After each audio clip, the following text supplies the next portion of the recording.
Bismillahirrahmanirrahim. Assalamualaikum warahmatullahi wabarakatuh. Segala puji bagi Allah, Tuhan semesta alam, yang telah memberikan rahmat dan hidayah kita sehingga kita masih diberi kesehatan, keselamatan, alhamdulillah, sehingga kita dapat berkegiatan, bersosial di masyarakat dan selalu beribadah kepada Allah Subhanahu wa taala. Pada kesempatan kali ini, perkenalkan, nama saya Nizam Daru Yudhoyono, mahasiswa Stidki Ar-Rahma angkatan 2018. Mohon izin ingin mengumpulkan tugas pada mata kuliah Kepemimpinan Sosial yang diampu oleh Al-Ustadz Ahmad Faiz Khudori Toha. Pada tugas kali ini yaitu tentang storytelling terhadap makalah kepemimpinan sosial dengan tema inspirasi gaya kepemimpinan dari seorang muslim. Alhamdulillah, saya mengambil inspirasi gaya kepemimpinan dari Insinyur Soekarno. Pada dasarnya kepemimpinan adalah proses mempengaruhi kegiatan seseorang ataupun kelompok dalam usahanya mencapai tujuan di dalam suatu kondisi tertentu. Dalam perjalanannya, kepemimpinan mempunyai fungsi sebagai penggerak, dinamisator atau koordinator dari sumber daya manusia, sumber daya alam, dan semua sarana-sarana yang telah disiapkan oleh sekumpulan manusia yang telah berorganisasi. Kemudian Insinyur Soekarno sendiri merupakan salah satu presiden, tokoh penting yang menjabat sebagai presiden pertama pada periode tahun waktu 1945 sampai kurun waktu tahun 1967. Beliau dikenal sebagai Bung Karno.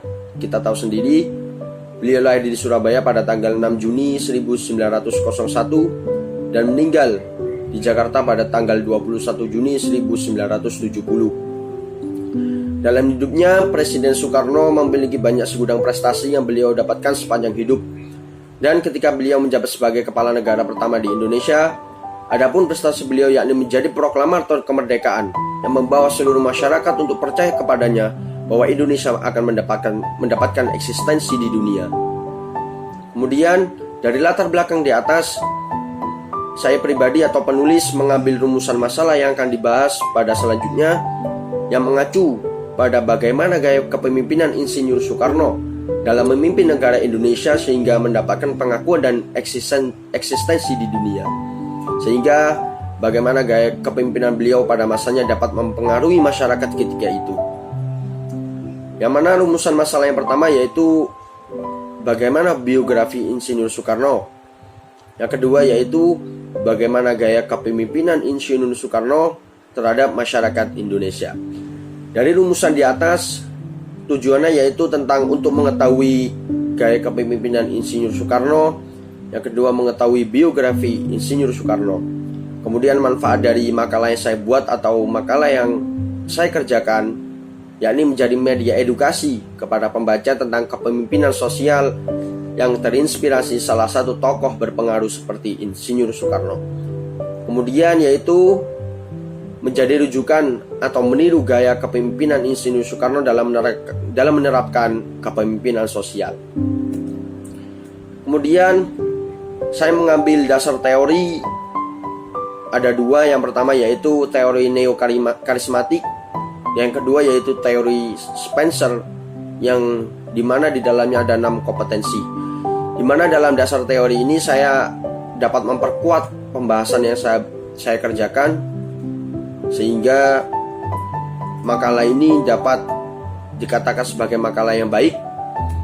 Adapun dasar teori yang saya ambil yaitu teori neokarismatik, yang mana pengertiannya yaitu suatu teori kepemimpinan yang menekankan pada simbolisme atau daya tarik emosional dan komitmen anggota organisasi sebagai pengikut pemimpin. Teori ini berasumsi pengikut membuat atribusi dan kemampuan kepemimpinan yang heroik atau luar biasa bila mereka mengamati berbagai perilaku yang ditampilkan oleh pemimpin. Dalam teori ini mencakup juga tentang kepemimpinan visioner yang menjelaskan tentang pemimpin yang memiliki kemampuan untuk menciptakan dan mengomunikasikan visi yang realistis, dapat dipercaya dan menarik tentang masa depan bagi organisasi tersebut ataupun masyarakat tersebut yang muncul, tumbuh, dan berkembang pada masa-masa yang akan datang. Kemudian teori Spencer yang 6 kompetisi, yaitu yang pertama adalah berprestasi dan bertindak, yang kedua memberi bantuan dan pelayanan, yang ketiga yaitu pengaruh, keempat manajerial, kelima kognitif, dan yang terakhir yaitu keefektifan personal. Kemudian masuk kepada pembahasan yang menjawab tentang rumusan masalah tadi. Yang pertama yaitu bagaimana biografi Insinyur Soekarno, yang beberapa sudah saya jelaskan pada latar belakang tadi. Insinyur Soekarno yaitu atau dengan nama Dr. Insinyur Haji Soekarno merupakan salah satu tokoh penting, merupakan salah satu presiden pertama yang ada di Indonesia yang menjabat pada tahun periode 1945 sampai 1967. Beliau mengenyam pendidikan di HIS Surabaya, kemudian melanjutkan sekolah di Bandung dengan nama sekolah HBS dan THS. Beliau tinggal bersama kakeknya di Tulungagung, kemudian pindah bersama kedua orang tuanya di Mojokerto untuk melanjutkan pendidikan dasar. Kemudian yang kedua yaitu tentang bagaimana gaya kepemimpinan Insinyur Soekarno.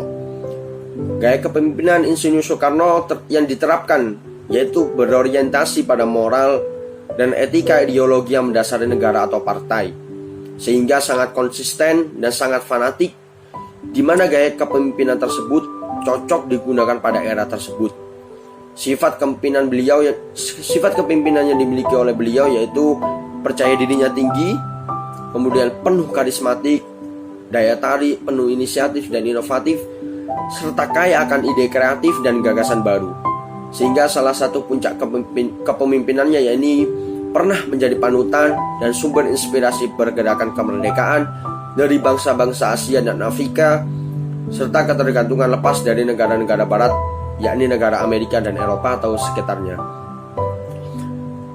Dan Insinyur Soekarno sendiri merupakan sebagai salah satu tokoh nasionalis anti kolonialisme yang pertama, baik di dalam negeri ataupun lingkup Asia, seperti negeri India, Cina, Vietnam, dan lainnya. Dalam perjuangannya, beliau harus memiliki visi kemasyarakatan dan visi tentang negara merdeka.